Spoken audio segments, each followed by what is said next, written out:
j'ai eu, nari mfite. Tu as eu, wari ufite. Il a eu, nous avons eu, twari dufite. Vous avez eu, mwari mufite. Il ou elles ont eu, bari bafite.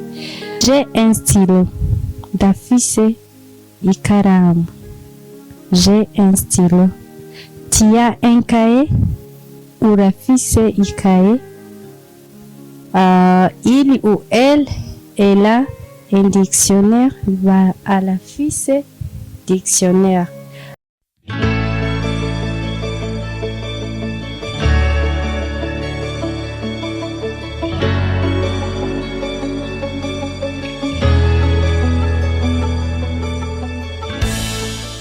Salut à tous et bienvenue sur Apogee Star University.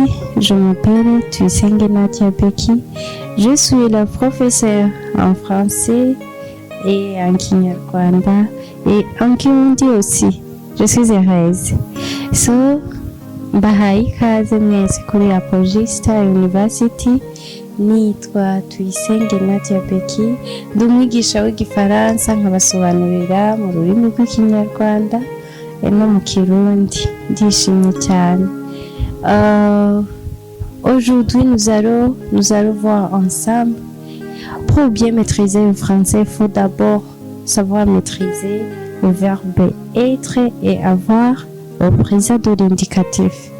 Nari kubabwira ko uyu munsi turarabira hamwe kugira umenye igifaransa neza ni kinoza ndakoresha mu buzima bwa misi yose canke verbe zikunda kuboneka mu gifaransa le verbe avoir et être. Le verbe avoir en Kirundi ni kufita.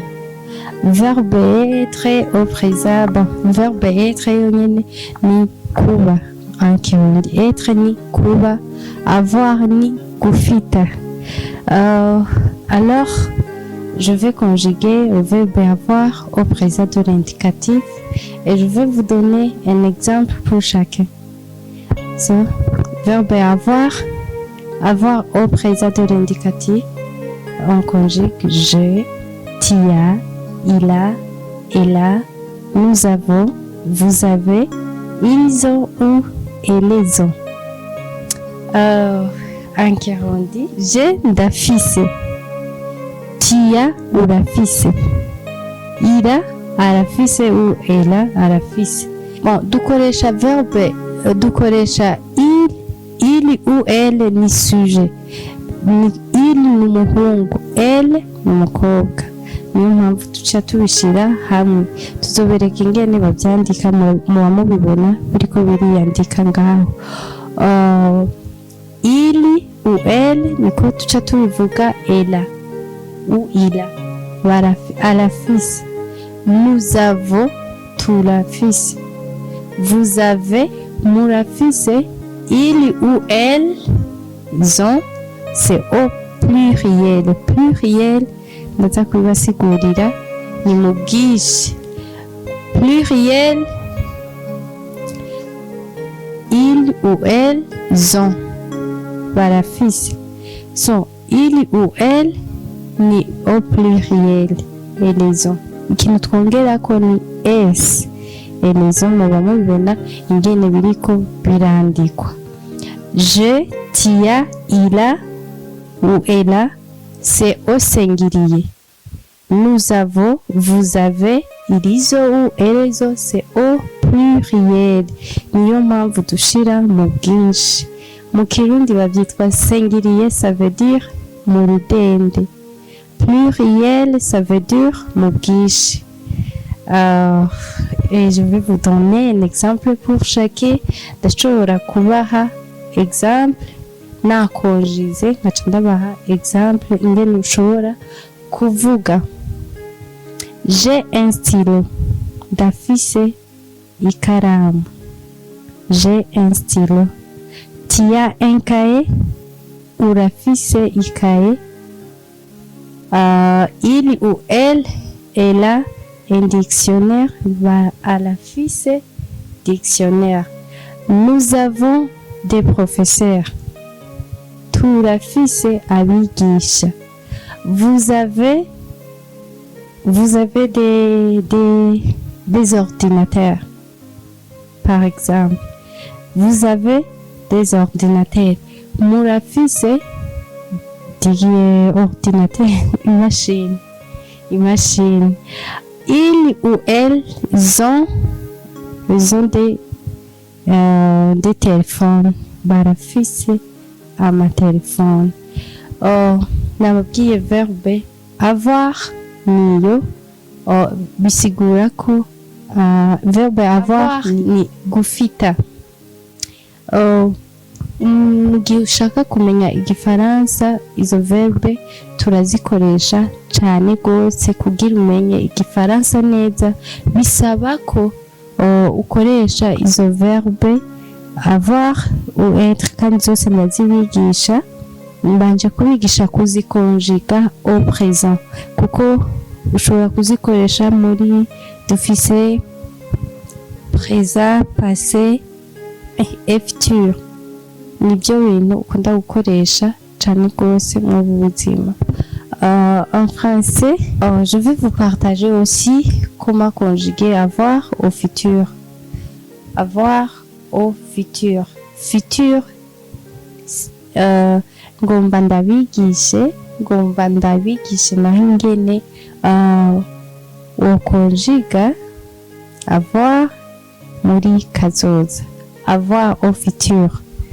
Avoir au futur, ça veut dire avoir futur, ça veut dire kazoza. Comment conjuguer le verbe avoir au futur? J'aurai, tu auras, il ou elle aura, nous aurons, vous aurez, il ou elle auront. Bon, nuko bakonjiga avoir au futur.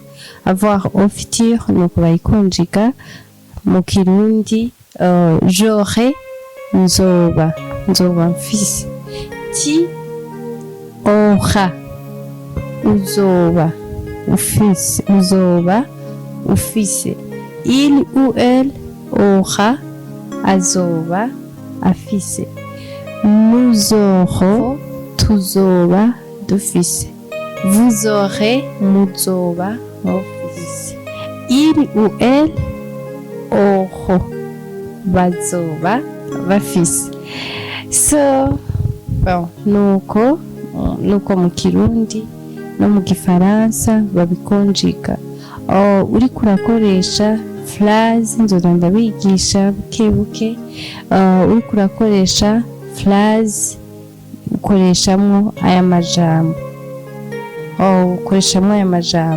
Ngoma ndabigishe comment conjuguer le verbe avoir au passé composé. Je vais vous enseigner comment conjuguer le verbe avoir au passé composé. Le verbe avoir au passé composé. So, nari kuvuga ko ngoma ndabigishe verbe avoir muri passé composé. Passé composé, ça veut dire kahise. Ushobora gukoresha ibintu phrase ukoresheje kahise uri kuvuga ibintu byahise ushobora gukoresha iyi verbe. Je vais conjuguer le verbe avoir au passé composé. On conjugue j'ai eu, tu as eu, il a eu, elle a eu, nous avons eu, vous avez eu, ils ont eu ou elles ont eu. Voilà, iyo ni verbe avoir au passé composé. Niyi nabibabwiye ngoma ndayisubiremwo ndayibabwira ndayibasobanurira nko mu rurimi rw'ikinyarwanda canke se ikirundi. J'ai eu, nari mfite. J'ai eu, nari mfite. Tu as eu, wari ufite. Il a eu, nous avons eu, twari dufite. Vous avez eu, mwari mufite. Il ou elles, ils ont eu, bari bafite. Ok, ni ibyo nuko bakonjiga verbe avoir au passé composé, nabibasobanuriye en Kinyarwanda. Ok, c'est comme ça qu'on conjugue le verbe avoir au passé composé. Voilà, c'est comme ça qu'on conjugue le verbe avoir au passé composé. Et j'ai déjà vous donné un exemple pour chacun. Nari kuvuga ko nuko bakonjiga verbe avoir muri kahise. Nabahaye n'akarorero canke urugero.